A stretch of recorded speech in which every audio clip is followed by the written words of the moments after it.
2012년 12월 9일 하나님께서 우리에게 주시는 말씀은 마태복음 5장 27절에서 30절입니다. 마태복음 5장 27절에서 30절 말씀을 봉독에 올리겠습니다. 또 간음하지 말라 하였다는 것을 너희가 들었으나 나는 너희에게 이르노니 음욕을 품고 여자를 보는 자마다 마음에 이미 간음하였느니라.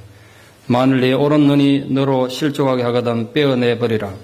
네 백체 중 하나가 없어지고 온몸이 지옥에 던져지지 않는 것이 유익하며, 또한 만일 네 오른손이 너로 실족하게 하거든 찍어내버리라. 네 백체 중 하나가 없어지고 온몸이 지옥에 던져지지 않는 것이 유익하니라. 아멘. 영국의 소설가 토마스 하디 그러면 많은 분들이 테스를 떠올립니다.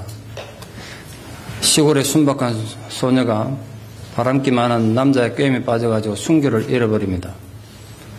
그 이후에 정말 자기를 사랑해준 남자를 만나서 결혼을 했지만 혼전 관계로 인해서 그것이 발각됨으로 인해 버림받고 불행해지는 내용입니다. 전 세계 많은 독자들이 그 테스의 불행함 때문에 눈물을 많이 흘렸습니다. 저도 보고 어릴 때 사춘기 때 테스가 너무 불쌍해서 울었던 기억이 있습니다. 토마스 하디 그러면 그 테스가 거의 작품처럼 대표작처럼 되어 있습니다만 그 테스 때문에 많은 명예도 얻었지만 욕도 많이 먹었어요. 토마스 하디의 진짜 문제작은 테스가 아니고 주드라는 소설입니다. 소설 주드가 발표되고 워낙 거센 저항이 일어나고 그래서 충격받은 토마스 하디가 그 뒤로 절필하고 더 이상 글을 쓰지 않았습니다. 이 소설가에게 마치 사형선고와 같은 절필을 할 정도로 내용이 충격적이었던 것 같은데, 간단하게 절거리 소개하면 이렇습니다. 주드가 꼭 여자 이름 같습니다만 남자 이름인데, 대학 교수를 꿈꾸던 시골 마을의 석공 출신입니다. 아주 감수성이 예민한 그런 석공입니다. 혼자 돌 열심히 깨면서 라틴어 공부를 독학을 많이 했어요. 그런데 그 말에 거칠고 또 강한 마을의 처녀 유혹에 넘어가서 결혼을 하게 됩니다. 근데 결혼하면 좋은 게 있을 줄 알고 결혼했는데 현실과 이상이 너무 다른 걸 알고 좌절하고 갈등합니다. 그걸 눈치챈 아내가 아들을 데리고 집을 나가버렸어요. 이제 혼자 남았으니까 자유로워진 주드는 교수의 꿈을 이루겠다고 도시로 나갔습니다. 대도시에 가가지고 대학 원수를 내니까 대학교에서는 시골에서 올라온 석공이라고 자넨 평생 돌이나 깨는 게 낫겠다고 입학시험 칠 자격조차 주지 않고 무시를 당했습니다. 그래도 절망하지 않고 언젠가 세상에 나를 알아줄 날이 올 것이다. 그렇게 희망을 가졌던 건 그 도시에서 만난 가게에서 일하고 있던 사촌 여동생 수라는 여동생 때문입니다. 그 수는 이 젊은 주드의 마음을 사로잡기 충분히 매력적인 여인이었습니다. 만남이 잦아지면서 사촌간인데 연인 관계처럼 관계가 이상하게 흘러갔습니다. 그 위기의식을 느낀 수가 자기보다 20살 연상인 초등학교 선생님하고 결혼을 했습니다. 결혼하면 두 사람 관계가 자연히 정리되겠거니 그로 결혼을 마음에도 없이 했어요. 그러나 결혼이라는 사회 제도도 두 사람 감정을 통제하기엔 역부족이었습니다. 두 사람 관계는 점점 깊어져 갖고 결국은 불륜을 저지르게 되고 함께 살게 됩니다. 법적으로 보면 아내가 있는 남편과 남편이 있는 아내가 같이 산 겁니다. 하지만 이들이 결혼하지 않고 동거하는 사이라는 것이 밝혀지면 직장에서도 해고당하고 새들어 살던 집에서도 쫓겨나야 하는 일이 계속 반복됩니다. 그런 차에 이 주드의 아내가 데려가던 아들을 자기가 키우기 힘들다고 남편은 돌려보냈어요. 그 수하고 사이에도 딸이 2명이나 나 있었는데 우리 어릴 때 그랬습니다. 애 많으면 방 안 줬잖아요. 잘. 애가 셋이나 되니까 방 얻기가 굉장히 힘들었습니다. 그러니까 먹고 살기에 급급해서 이제 교수가 되겠다는 꿈은 날아간 지 오래고 참 고통스럽게 살던 그런 때입니다. 그 애들이 많다고 방을 주지 않으니까 방 구하기 힘들어서 겨우 얻은 방도 몇 천 원을 쫓겨나고 그러던 어느 날입니다. 그날도 또 방을 쫓겨나게 돼가지고 방 얻으러 부부가 나갔습니다. 아마 이들이 사춘간인 게 알게 되면 돌에 맞아 죽을 상황이었을지도 모릅니다. 또 딴 데로 이사가기 위해서 방을 얻으러 간 사이에 아들이 아직 나이는 어렸으면 좀 조숙해가지고 상황 파악을 하고 우리 때문에 부모가 힘들어지는구나 이래가지고 어린 동생 2명을 죽이고 자기도 목을 매서 자살해요. 유서를 남기고 아이가 너무 많은 것 때문에 유서를 딱 걸어놔서 죽었습니다. 이 아이들이 죽는 죽음으로 인해가지고 두 사람 사이가 파국을 맞습니다. 사랑의 파국을 맞아요. 아이들의 죽음이 건친상간과 불륜에 대한 하나님의 저주라고 생각했던 수는 주드의 곁을 떠나서 회개하고 하나님께 돌아가겠다 하고 돌아가요. 근데 주드는 끝까지 자신의 무죄를 주장하며 사랑이 죄냐? 그러고 떠나간 수를 기다립니다. 소설의 마지막에 이렇게 끝나요. 이 지상에 가장 완벽한 부부가 있다면 수와 나 자신일 것이다. 그거 부르짖으며 기다리는 걸로 소설이 끝납니다. 지금도 이런 내용 TV 방영되면 불륜이나 또 시끄럽겠죠. 150년 전이니까 얼마나 시끄러웠겠습니까? 토마스 하디가 아무리 낭만적으로 묘사하고 애틋한 사랑으로 표현했더라도 소설 주드는 불륜이며 간음인 것을 부정할 수가 없습니다. 지금 우리가 살고 있는 시대 역시 성적인 타락이 정말 심각한 사회 문제 속에 살아갑니다. 문제는 이게 어제 오늘 일이 아니라는 데 있습니다. 아마 인류 역사만큼이나 오래된 문제일 것입니다. 그렇다고 우리가 세상에 타락했으니까 아마 우리도 그렇게 살자 이렇게 말할 수는 없지 않습니까? 오늘 다루는 게 이 제7계명 간음하지 말라는 문제입니다. 되게 껄끄럽죠. 분위기가 아주 썰렁합니다. 그래서 오늘 보니까 안 할 수도 없고 뭐 그렇습니다. 소돔과 고모라 성에 멸망했던 이유, 가나안 지역을 하나님께서 이스라엘이 허락하셨던 이유는 음란한 그들의 문화 때문이라는 걸 우리가 잘 알고 있습니다. 지금 이스라엘 백성들은 하나님이 약속한 젖과 꿀이 흐르는 가나안 땅을 향해 걸어가고 있습니다. 그런데 그 가나안 땅은 굉장히 성적으로 타락한 음란한 문화였습니다. 하나님 경고한 거예요. 내가 너희들에게 약속으로 준 땅에 가서 너희들이 그 땅에 음란한 문화를 물들면 안 된다. 너희들이 그 땅에 음란한 문화에 물들면 너희들 망할 수 있다. 그 경고로 주어진 것이 제7계명 간음하지 말라는 계명입니다. 한 열흘쯤 전에 한국에서 뉴스를 봤는데 뉴스요. 21살 될 여대생이 아파트 15층에서 떨어져서 투신 자살했어요. 그 옆에 같이 35살 된 남자도 같이 떨어져 투신했습니다. 이유를 알고 봤더니 남자는 유부남이었고 여자와 불륜관계에 있었습니다. 그 남편의 불륜을 눈치챈 아내가 두 사람을 간통으로 고소했습니다. 간통으로 처벌받게 두려워진 여대생이 자살한 겁니다. 한국은 아직도 배우자가 바람 피우면 간통으로 처벌받습니다. 그럼 미국에는 그것도 없습니다. 바람난 배우자가 피해를 입은 배우자 보고 이제 우리 그만 살자 그럼 끝입니다. 여러분 그래도 된다고 생각합니까? 성 문제는 개인의 취향 문제니까 국가가 간섭할 필요가 없다. 이래가지고 많은 기독교 국가가 이 성 문제에 대해서 법적인 처벌을 중단했습니다. 근데 여러분 10계명에 인간과의 관계에 뭐 부모에게 효다라 이거는 좀 제쳐놓더라도 살인하지 말라, 도둑질하지 말라, 거짓 증언하지 말라 이 세 가지들은 지금도 사회법에서 위배되면 감옥 갑니다. 근데 그 중에 하나 간음하지 말라 이것만은 빼놨어요. 예전에는 기독교 국가에서도 다 처벌했는데 이제는 처벌 안 하겠다는 겁니다. 그래서 피해 입는 배우자들을 보호받을 방법이 없습니다. 일방적으로 피해를 당해도 아무런 법적인 보호를 못 받아요. 그게 여러분 정당하다고 생각하십니까? 물론 간통이 법으로 처벌받는 한국이 처벌받지 않은 미국보다 더 도덕적으로 건강하다. 그래 말할 수는 없죠. 좀 아이러니컬한 문제입니다만 아주 역설적입니다만 간통이 처벌되는 한국 사회보다 법적으로 처벌되지 않는 미국 사회, 유럽 사회가 오히려 사람이 결혼한 사람 외도했을 때 사회적으로 더 크게 처벌받고 비판의 대상이 됩니다. 외도한 것이 발각되면 한국에서보다 더 큰 사회적 처벌을 받습니다. 최근에 미국 사회를 엄청난 충격에 빠뜨렸던 전 CIA 국장 데이비드 퍼트레이어스의 불륜 사건 아시죠?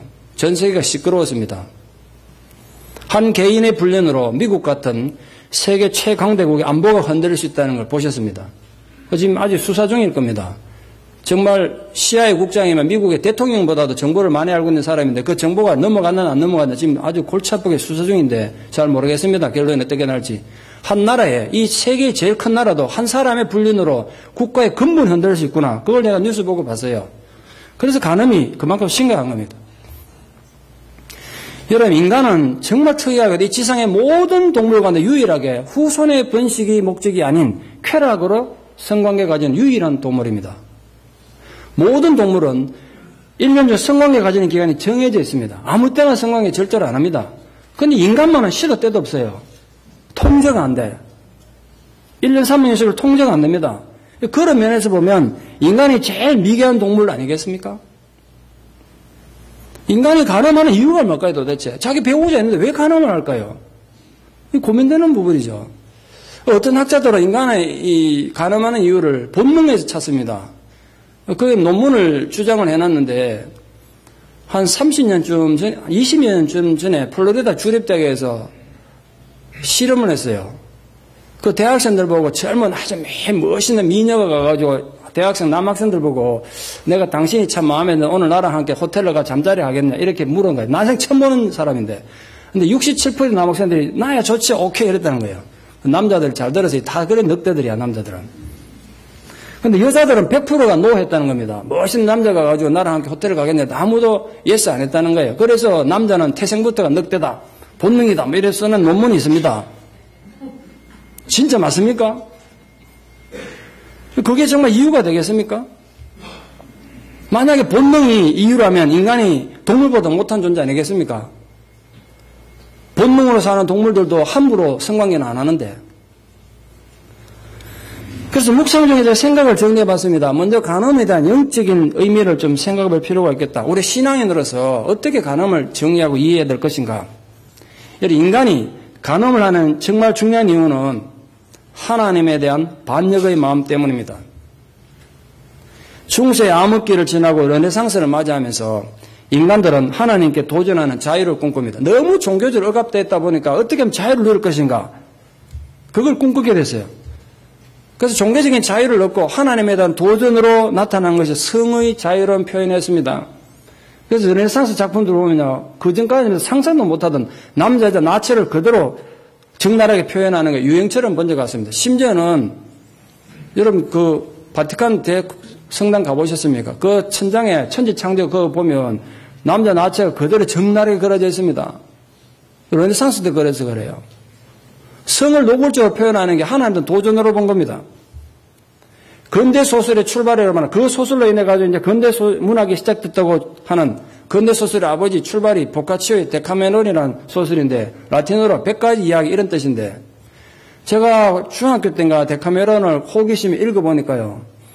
그때만 해도 그 번역을 할 때 중요한 단어에는 전부 XX 동그라미 해놓고 무슨 내용인지 모르겠더라고 읽어보니까. 나 얼마나 호기심이 있겠습니까? 나중에 대학 가가지고 일부러 또 구해봐서 다 제대로 번역된 거. 보니까 100가지 이야기 중에 90가지가 엄청난 내용입니다. 아주 엄단패설만 적어놨어요.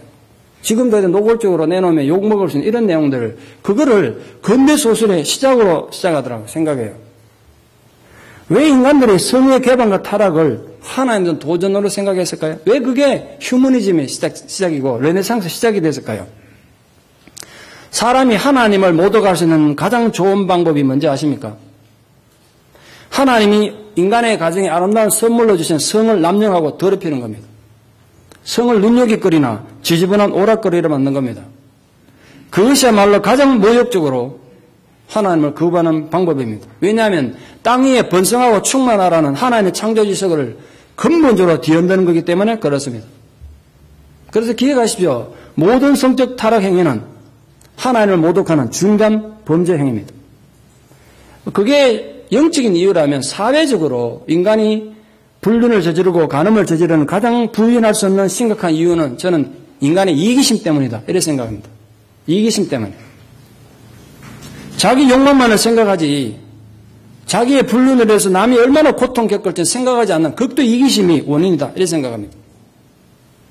인간이 외도를 하게 되면 그 결과 배우자에 대해서 정서적인 살인행위라고 해요. 정서적인 살인행위라. 불륜을 저지르는 당사자는 낭만이고 그 사람들에게는 감정의 욕구를 채우는 쾌락일지 모르겠습니다만 상대 배우자는 인격적으로 엄청난 피해를 입습니다. 내가 뭔가 부족해가지고 우리 남편이 우리 아내가 외도를 한 것처럼 스스로를 막 자학하게 돼요. 혹시 여러분 중에 또 이 설교를 듣는 분 중에 그런 자학 가운데 있는 분 계시면 여러분 그 마음의 부담에서 자유하십시오. 그건 여러분 책임이 아닙니다. 여러분 탓이 아니라고요. 배우자의 외도로 인해서 피눈물 나는 고통 속에 소리 없이 죽어가는 영혼들이 얼마나 많은지 모릅니다. 이 간음으로 인해서 피해를 입은 당사자는 육신은 살해당한 건 아니지만 영적으로 정서적으로 살해당한 것과 같은 피해를 입습니다. 그 인간이 지상에서 겪을 수 있는 최악의 고통이 배우자의 외도일 것입니다. 왜냐하면 이게 한번 딱 이런 일이 있으면요, 세월이 지난다고 별거하고 이혼한다고 해결되는 문제가 아니에요. 상처는 남아있거든요. 또 잘못된 친구 관계와 불륜을 부추기는 것도 많이 봤습니다. 요즘 한국은 배우자를 내놓고 남편, 아내 내놓고 애인을 두는 게 유행이랍니다. 애인 없으면 바보가 된대요. 가정은 언제든지 돌아갈 수 있으니까 취미활동으로 불륜을 즐기라는 게 유행이랍니다. 그런 너무나 아름다운 우정에 의해서 외도를 즐기신대요. 이 정신 나간 짓 아닙니까? 그게 얼마나 다른 사람의 영혼을 파괴하는지도 모르고 그런 심각한 문제를 그렇게 가볍게 생각하냐고요. 친구가 지옥 가자 그러면 따라가겠습니까? 또 중독에 의한 경우도 있습니다. 마약 중독, 알코올 중독처럼 성도 중독이 됩니다. 뭐 정신적인 문제가 많겠습니다만. 골프 황제 우즈가 수많은 여자들과 불륜 저지르다가 국제적으로 망신당한 뒤에 자기 스스로 자비를 들여서 성중독 치료받고 있다는 뉴스를 제가 봤습니다. 인간은 일종의 정신적인 문제로 성에 탐닉하기도 합니다. 성장 과정에서 성에 대해서 왜곡되게 교육을 받았거나 또 따뜻한 부모의 사랑을 받지 못한 사람들이 늘 성적인 문제를 많이 일으켜요. 부모 자식 간의 관계가 그만큼 중요해요. 제때 받아야 될 사랑과 위로를 못 받으면 늘 외롭고 늘 상처가 있어서 성에 탐욕스럽게 집착하게 됩니다. 또 요즘은 음란 서적이나 포르노 같은 왜곡된 성문화가 성에 대한 잘못된 충동을 많이 일으킵니다. 그 막장 드라마로 불려지는 불륜을 조장하는 공중파 방송들도 불륜을 조장하는 큰 원인이라 생각합니다. 한 편의 영화가 하나의 소설이 얼마나 많은 영향을 주는지 모릅니다. 메디슨 카운티의 다리 영화 아시죠? 또 내 이런 얘기 하려면 겁잖아요. 또 집에 가서 볼까봐. 그 영화 한 편이 얼마나 많은 중국 여자들을 외도로 몰아간지 모릅니다. 그 나중에는 국가가 나서가지고 금지시킬 정도로 심각한 영향을 끼쳤습니다. 소설 한 편이 역사를 뒤바꾸기도 합니다.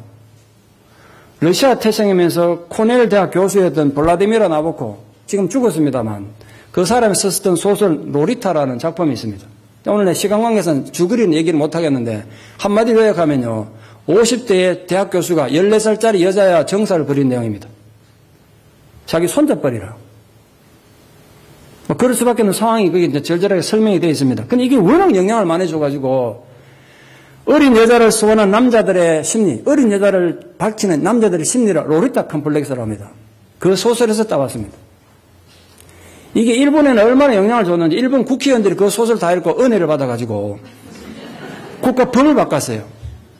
그것까지만 해도 일본에서도 20세 이하 미성년자와 성관계 가지면 벌 처벌 받았는데 그걸 14세로 낮춘 겁니다. 지금 일본에서 14세 이상만 되면 어떤 여자와 관계 가져도 아무런 법적인 제재를 받지 않습니다. 미국 같으면 큰일 날 일인데, 평생 감옥 썩을 일인데 나이를 낮춰버렸어요. 그 소설에 너무 영향을 받아가지고. 이런 듣고 보는 거 정말 조심해야 된다는 거예요, 제 말은.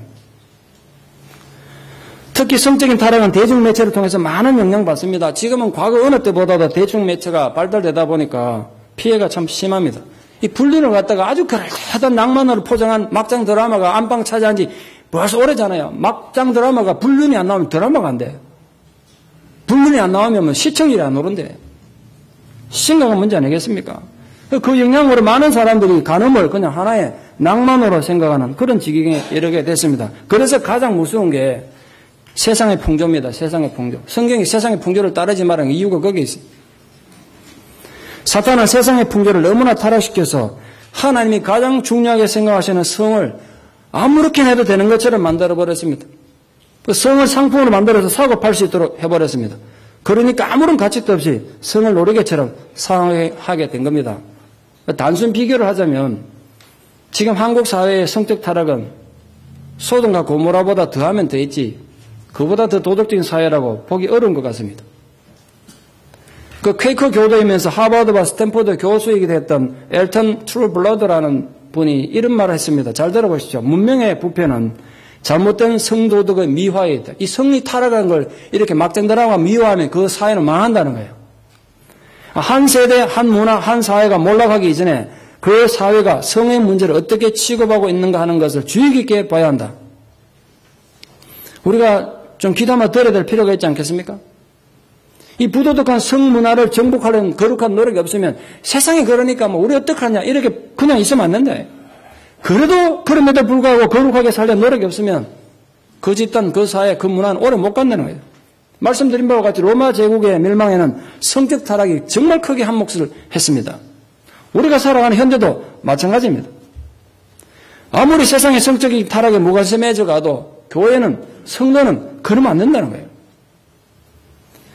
간음한 죄는 오늘날 전 세계적으로 가장 광범위하게 저질러지는 죄들 중에 하나 아니겠습니까? 이런 성경에 기록된 살인에 해당하는, 사형에 해당하는 죄가 32가지가 있습니다. 이런 죄는 사형에 처하라. 근데 그 32가지 죄 중에 13가지가 간음에 대한 겁니다. 32가지 사형에 대한 죄 중에 13가지나 되는 게 간음보다 음란함과 관계된 겁니다. 그 음란한 죄를 저지른 사람 돌로 쳐 죽이든지 불에 태워 죽이라고 성경에 되어 있습니다. 살인죄보다 무섭게 다루고 있습니다. 하나님은 성적 타락을 얼마나 심각하게 보셨는지 성적 타락을 하나님을 배반하는 죄와 똑같이 취급하고 있습니다. 왜 그렇게 힘들고 무섭게 다루셨겠습니까? 이유가 뭘까요? 무엇보다 중요한 이유는 그 간음은 가정을 파괴하기 때문에 그렇습니다. 가정을 파괴합니다. 하나님께서 세상을 유지하기 위한 공동체로 최초로 우리에게 주어진, 인간에게 주어진 것이 가정입니다. 교회나 국가가 있기 훨씬 전부터 가정이 있었습니다. 그래서 어느 국가도 가정보다 더 강할 수는 없습니다. 그러나 간음은 그렇게 견고한 가정을 깨뜨린다고요. 인류 역사 이래 수많은 전쟁이 있어 왔습니다. 그 전쟁으로 인해서 얼마나 많은 가정이 깨어지고 해체되는지 모릅니다. 그러나 전쟁으로 파괴된 가정보다 배우자의 외도로 파괴된 가정이 더 많으리라 생각합니다. 전쟁으로 파괴된 가정은 회복하는 건 그나마 상대적으로 쉽습니다. 시간이 좀 흐르고 외부에서 좀 도와주면 회복이 됩니다. 그러나 간음으로 파괴된 가정은 당대의 문제로 끝나지 않습니다. 이 상처가 대를 물러가요. 그 자식들 되는 물론이고 대를 위해 문제를 일으킵니다. 우리가 불륜을 일으키면 불륜 일으킨 그 사람으로 해서 배우자가 피해 입죠. 자식이 피해 입죠. 부모, 형제, 다른 가족들이 겪는 고통을 한번 생각해 보세요. 내 순간의 쾌락을 즐기자고 그 많은 사랑하는 사람들을 지옥으로 내보내는 게 얼마나 악한 일인가. 혹시 여러분 지금도 진행 중에 있는 분이 혹시 이 설교 들으시거든 여러분 생의 마지막 기회로 생각하시고 부디 돌이키십시오. 또한 둘째는 가늠하면 이 가늠하는 사람 자체의 몸에 그 사람 몸에도 피해를 줘요. 얼마나 스트레스 받겠습니까? 남 눈치 피해가면서 살리니까 얼마나 힘들겠습니까? 스트레스 얼마나 받겠어요? 이 가늠하는 생활은 몸을 파괴시킬 뿐 아니라 정신도 파멸시킨다고 성경이 되어 있습니다. 잠언 7장에 보면 이 간음에 대한 내용이 길게 되는데 잠언 7장 23절에 이렇게 간음하는 자에 대해서 경고하고 있습니다. 필경은 네 지금은 낭만이고 좋을지 모르겠지만 필경은 화살이 그 간을 뚫게 되리라. 새가 빨리 그물에 들어가되 그의 생명을 잃어버릴 줄을 알지 못한 것 같다. 이 간음이 인간의 마음을 손상시키고 정상적인 사고를 파괴하고 우리 마음을 마취시킨다는 거예요. 그러니까 주의하라는 겁니다. 세 번째로 간음은 사람을 참 천하게 만듭니다. 추하게 만들어요. 이성이 없는 동물들도 자연적인 본능에 의해서 어느 정도 자기 정절을 지킵니다. 여러분 원앙새처럼 평생 한번 짝을 맺으면 평생 자기 짝과 사는 동물 많지 않습니까? 그리고 자기 짝이 죽어버리면 그 짝을 그리워하다가 죽는다고요. 제가 이번에 자료를 준비하다가 정말 재밌는 걸 봤는데 황새를 설명하는데 황새는 어디로 가든지 황새가 철새다 보니까 철마다 옮기는데 어디로 날아가든지 자기와 짝을 맺은 그 배우자 새와 둥지를 만들고 거기 아니면 안 둔대요. 근데 가끔 가다가 바람 피우는 자기 짝을 버리고 다른 짝을 가는 황새가 나타나면 다른 황새들이 달라들어서 털을 다 뽑아버린대요. 홀라당 벗겨버린대요. 내가 그걸 보고 야 사람이 이러면 좋겠다 생각했어요. 홀라당 벗겨나는 그냥. 황새가 털 다 뽑는다고 죽지는 않아요. 얼마나 수치스럽겠어요. 새에게서 깃털이라는 건 명예고 자존심이고 영광이지 않습니까? 그걸 홀라당 벗겨놓는데 황새보다 못한 인간들. 황새보다 못한 인간들 아닙니까? 얼마나 수치스러운지. 여러분, 아무리 대단한 사람도 정말 한때는 대단하게 보이던 사람도 저 사람이 외도를 한다, 바람 피운다 이 소리를 들으면 참 사람이 좀 모자라 보이고 좀 비정상적으로 안 보입니까? 여러분, 그게 낭만으로 보입니까? 저는 멀쩡하게 보이던 사람도 외도한다 이러면 사람이 좀 모자라 보이는 거예요. 바보처럼 보여요. 골프 왕자의 타이거 우즈 아시죠? 그 사람이 성적인 문제를 일으키기 전에는 그 사람이 스윙하는 폼이 그렇게 멋있어 보이더라고. 다 허리가 돌아. 나중에 성문제를 일으켜나 보니 꼭 바보 같더라고요. 바보가 흡지다는 것 같더라고. 사람이 그렇게 달라 보이더라고. 실제로 그러니까 실력도 안 오르고 사람 완전 비슷비슷하고 그러더라고요. 그만큼 중요한 거예요. 사회적인 지위라는 게. 그렇게 볼 수가 없더라고요. 한때는 대단한 권위를 가졌던 사람들이 초라하게 무너지는 거 많이 보지 않습니까? 여러분, 그래 살고 싶습니까? 한순간에 쾌락에 가져온 대가치가 너무 크지 않습니까? 마지막 네 번째로 가늠하는 자는 한 걸음 한 걸음 결국은 자기 영혼의 파멸, 사회적인 파멸하게 내려갑니다. 여러분, 성격이 파멸될 거고요. 바람 피우는 사람 치고 성격이 좋을 수가 없어요. 스트레스 받는데 성격이 나빠질 수밖에 없잖아요. 자기 명예가 손상되고 때로는 한 나라를 위기로 몰아넣기도 합니다. 여러분, 여자 하나 때문에 망한 나라 수없이 많지 않습니까? 제가 이번에 역사를 많이 살펴봤거든요. 여자 하나 때문에 망한 나라가 수없이 많더라고요. 가까운 예를 하나 들어볼게요. 미국에 사니까 미국 얘기만 하나 하겠습니다. 미국이 딴 데도 아니고 영국하고 독립전쟁을 벌이는 중입니다. 지금 독립전쟁을 벌이는 1776년 12월입니다. 미국 독립군 서열 제2위인 찰스 리 장군이라고 있습니다. 워싱턴 장군 바로 밑입니다. 그러니까 미국 입장에서 굉장히 중요한 장군입니다. 근데 이 장군이 바람둥이라. 뉴저지주의 이 한겨울에 군인들이 제대로 전쟁하고 있나 시찰하러 갔다가 거기 또 바람 맞아가지고 한 여자랑 불륜에 빠져가서 잠자를 했습니다. 어떤 술집에 들어가가지고. 여자 게임 빠진 거죠. 근데 아침에 일어나서 가려고 딱 보니까 영국군 50명이 딱 포위하고 있는 거죠. 그래서 여자랑 바람 안 피우다가 그 대가로 포로로 잡혀가 버렸어요. 이 사건이 워싱턴을 얼마나 곤란하게 만들어진지 모릅니다. 생각해 보시죠. 이 전쟁 중에 그 중요한 장군을 잃어버렸으니 그 장군을 어떻게 찾아옵니까? 그 찾아오려면 똑같은 수준에 있는 장군을 하나 납치해 와야 되는데 그게 보통 어른인, 그 쉬운 일이 아니잖아요. 거기다가 군인들이 가만히 있겠습니까? 부하들이, 우리는 지금 사느냐, 위기 속에서 전쟁하고 있는데 장군의 사람들 바람 피우고 그것도 남한테 포로로 잡혀가 무슨 꼴이냐? 군인들이 막 들고 일어났어요. 그거 주장수냐라고 워싱턴이 골머리를 갔어, 골머리를. 어떻게 하면 좋으냐? 고민하다 워싱턴도 영국과나 똑같은 방법 씁니다. 똑같이 미인계를 써요. 애국심이 강한 매춘부를 고용해가지고 영국군 사령관이었던 리처드 프레스코트 장군을 유혹하게 해서 똑같은 방법으로 잠자리 들게 한 뒤에 미군이 가가지고 홀라당 잡아왔습니다. 그런데 우리도 장군 하나 잡아왔으니까 포로 교환하자 이래가지고 영국도 창피하니까 교환하자 교환했습니다. 미국 역사에 정말 인상 깊은 한 페이지로 기록된 이 사건이 당시에 이런 노래를 다 남겼습니다. 노래는 어떻게 불렀는지 모르겠습니다만 가사가 이렇습니다. 남자를 망치는 유혹은 많기도 하여라. 여인아 그대는 가장 무서운 마술사로다. 한낱 요정이 장군을 망쳐놓다니 바지도 못 입고 적에게 잡히게 하다니. 이게 미국 독립군들이 전쟁에 불렀대 이 노래를. 웃기잖아요. 그럼 우리 그 간음을 어떻게 해결해야 됩니까? 어떻게 처리했으면 좋겠습니까? 세상이 그러니까 껄끄러우니까 모른 척 지나가자 그래야 되겠습니까? 딴소리 안 하겠습니다. 회개하십시오.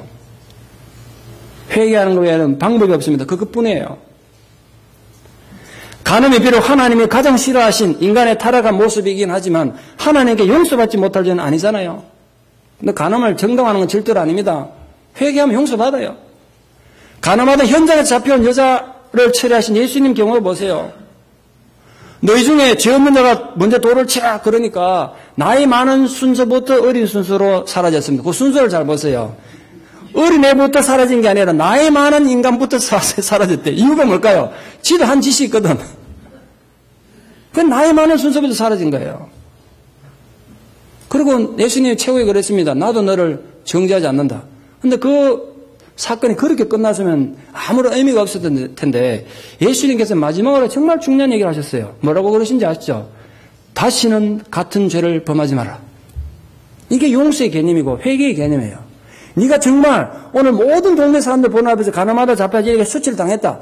두 번 다시 이런 일을 안 당하려거든. 가서 다시는 같은 죄 짓지 마라. 그리고 용서해 주신 거예요. 우리가 너무나 잘 알다시피 다윗이 밧세바와 가늠하고 나서 회개한 것을 눈여겨보십시오.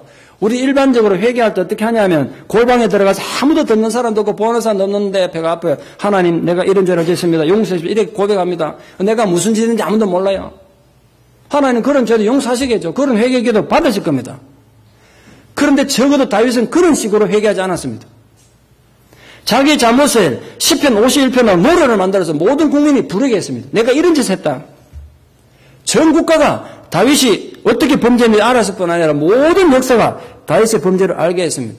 다윗의 회개가 그만큼 절실하고 진실했다는 거예요.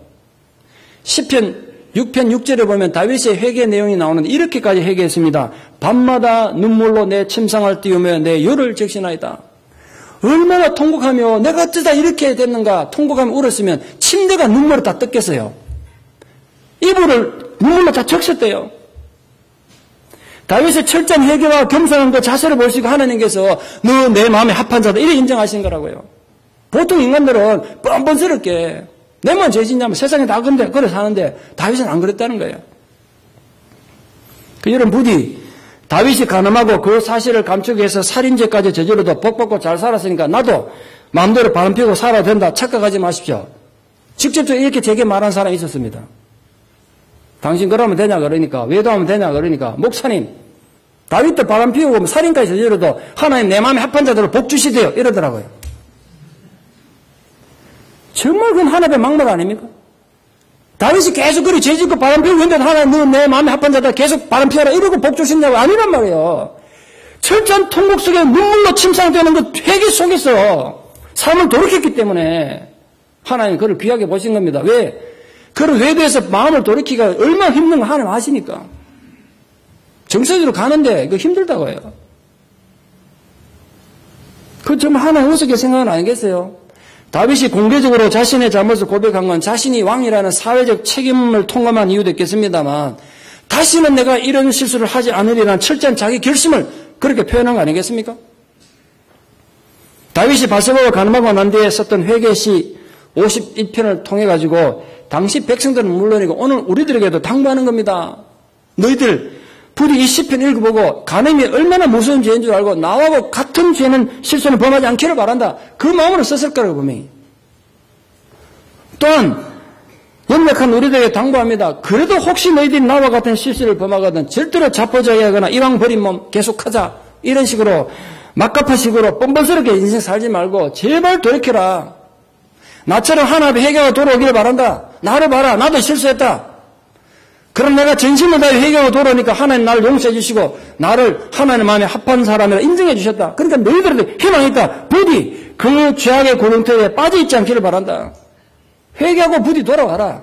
뼈를 녹이는 그 불량한 자리에 머물러 있지 않기를 바란다. 그런 마음이 있었기 때문에 자기 죄 지은 걸 실어 지어갖고 온 국민이 알도록 보고한 거 아니겠습니까? 오늘 본문에서 예수님은 음욕을 품고 여자를 보는 자마다 마음에 이미 간음하였느니라 하는 말씀을 통해서 이 간음의 문제는 마음에서 품은 음란한 생각에서부터 시작된다는 것을 경고하고 있습니다. 오늘 본문은 꼭 남녀만 문제인 것처럼 얘기하고 있습니다만 요즘 세상에 남자에서 구분 없죠. 우리 모두에게 똑같은 얘기 아니겠습니까? 이 세상의 법은 마음의 죄를 처벌하지 않습니다. 처벌할 수가 없죠. 마음의 죄를 어떻게 처벌합니까? 그러나 예수님은 행동으로 직접 간음을 한 거나 마음으로 음욕을 품은 거나 똑같은 걸로 간주하셨습니다. 그만큼 마음가짐부터 조심하지 않으면 누구나 실수한다는 거예요. 처음에는요, 어떤 남자, 여자가 처음 만나가지고 처음부터 호텔 안 갑니다. 처음에는 차나 한잔 하시겠습니까? 이렇게 차 한잔부터 시작한다고요. 예? 분위기 좋은 다방에 가서 차 한잔 하시겠습니까? 제가 우리 동네는 분위기 좋은 다방이 없어서 은혜로 생각합니다. 그거는 뭐 분위기 찾다가 망한 사람들이 한둘이 아닙니다. 처음에는요, 차 한잔으로 시작해요. 근데 앉아서 대화를 하니까 너무 낭만적이야. 왜? 집에 마누라 때문에 스트레스 받을 일 없지, 자식 때문에 스트레스 받을 일 없지, 사업 때문에 스트레스 받을 일 없어. 이 남자와 이 여자를 만나니까. 그럴 수밖에요. 그 불륜의 남자와 여자 만나서 무슨 얘기를 하겠어요? 자식 교육을 얘기하겠습니까? 장래를 얘기하겠습니까? 스트레스 받을 일 없으니까 너무 좋은 거야. 집에 가 마누라는 몸빼 바지 입고 바가지만 끓는데. 그래서 시작됩니다. 그래서. 그러니까 여러분, 불륜을 만난 두 사람 사이에 스트레스 없으면 그저 좋기만 하고 서로 끌리다 보니까 그러다가 이제 깊은 수렁으로 빠져드는 인간의 어리석은 연약함을 예수님이 한마디로 정확하게 요약한 겁니다. 마음에서부터 조심해라는 거야. 예수님은 누구나 엄란한 생각 들 수 있다. 그런데 그 생각에 대항을 싸우라는 거예요. 그렇지 않고 그냥 두면 결국은 간음죄를 짓는 심각한 상황에 노출된다. 그거 아니겠습니까? 왜 수많은 영적인 지도자들이, 사회적인 지도자들이 성적인 문제로 인생을 실패로 마감하겠습니까? 그 사람들이 우리보다 뭐 특별히 악해서도 아니고 우리보다 약해서 그런 거 아니에요. 예수님 경고를 무시하고 마음에 일어난 업력을 그냥 따라갔기 때문에 그걸 안 멈추고. 마음속에 잘못된 성욕과 싸우는 건 그래서 정말 위대한 것입니다. 마치 다윗이 골리앗을 대항해 싸우는 것과 같은 위대한 것이에요. 신앙인이 아니면 이런 싸움 불가능할 겁니다. 우리는 자기 안에 있는 성충돌과 싸워야 합니다. 그건 너무 위험한 거니까. 여러분 성경에 삼손의 섹스 스캔들이나 다윗과 바세바의 간음 사건은 정말 자세하게 기록하고 있습니다. 아니 이런 내용을 성경에 기록할 필요가 있을까 싶을 정도로 필요 없는 내용 같은 너무 자세하게 기록해놨어요. 이유가 뭐겠습니까? 그런 불경스러운 내용을 다른 내용에 비해서 그렇게 자세하게 성경에 기록해놓은 이유가 뭘까요? 오늘 우리 보고 주의하라는 경고라고요. 인간의 마음으로 가늠하며 비천해지면 얼마나 문제를 일으키는지 알고 조심하라고 기록한 거 아니겠습니까? 그럼 결론적으로 우리가 어떻게 성적인 타락에서 우리의 거룩성을 지킬 수가 있겠습니까? 신앙인의 자세를 제대로 지킬 수 있겠습니까? 첫 번째 여러분 피하십시오. 피해란 거예요. 번만의 정욕은요 싸워서 이길 수 있는 사람 아무도 없습니다. 여기. 피하는 게 장사입니다. 피하는 게. 요셉이 성적인 유혹받았을 때 택했던 최선의 방법은요. 보디발의 안에 앉혀놓고 토론 안 했습니다. 설교 안 했어요. 옷까지 벗겨놓고 벗어놓고 도망간 겁니다. 아시죠? 무술 중에 최고 단수가 36개 주랭랑인 거. 때로는 피하셔야 돼요. 처음부터 정욕의 노예가 될 수 있는 상황을 만들지 말고 들어가지를 마십시오. 두 번째, 하나님 임재를 자각하고 두려워하십시오. 하나님 임재를 생각하십시오. 가늠죄에 빠지는 사람들의 마음속에 들려는 사단의 간교한 음성은 아무도 보지 않는다는 겁니다. 아무도 안 본다. 그런데 제가 직간접적으로 상담해보고 책에 지금 수많은 내용을 종합해보면요. 모든 불륜 사건은 언젠가는 드러나게 돼 있어요. 영혼이 땅에 묻힌 건 없어요. 왜냐하면 인간이 그런 비밀을 갖고 살 수가 없어요. 누군가 입을 통해서도 드러나요. 시간 문제거든요. 그래서 하나님께서 우리에게 불꽃과 눈동자로 추적하시니까 그거 착각하지 마라. 잠언 16장 16절 말씀에 여호와를 경외함으로 인하여 악에서 떠나게 되느니라. 세 번째로 여러분 부부 사이에 갈등이 있거든. 그걸 빨리빨리 잘 해결하십시오. 부부 사이에 사랑의 있도록 더 굳건히 하십시오. 결혼의 이유가 많이 있겠습니다만 결혼의 가장 실질적 이유 중에 하나가 음행을 극복하기 위해서입니다. 가정 안에서 해결 못하면 밖에서 찾게 되고 그런 가정의 위기를 가져온다고요. 마지막 네 번째로 말씀과 기도로 여러분의 삶과 인격을 채우십시오. 지금 우리는 소돔과 고모라 뺨치는 세상을 살아갑니다. 우리 가정을 파괴하고 우리 몸과 영혼을 파괴하고 내 자신을 세상에 천하게 만들고 수치스럽게 만드는 문제 앞에 노출되어 삽니다. 우리 명예를 더럽히고 사회를 무너뜨리는 그런 심각한 성적 타락 세상에 삽니다. 그럴수록 더욱 성적인 타락에서 자기를 지켜서 사랑하는 가족들의 상처를 주지 않는 하나님의 기쁨이 되는 성도들 되시기를 진심으로 축원합니다. 기도드리겠습니다. 거룩하신 하나님의 은혜와 사랑을 진실로 감사드립니다. 세상이 엄난해져 갈수록 우리가 더욱더 말씀에 바로 서서 하나님의 거룩한 백성으로 하루하루를 살아갈 수 있도록 주께서 우리를 격려해 주시고 위로하여 주시옵소서. 이 엄난한 세대, 엄난한 문화 가운데 성도로서 거룩함을 지키고 산다는 것이 얼마나 힘들고 어려운지 우리가 잘 알고 있습니다. 그러므로 주님, 오늘 주님께서 우리 마음의 생각에서부터 거룩함을 잃지 않도록 주의해야 한다고 마음의 업력을 품으면 이미 가늠한 것이라고 경고하셨습니다.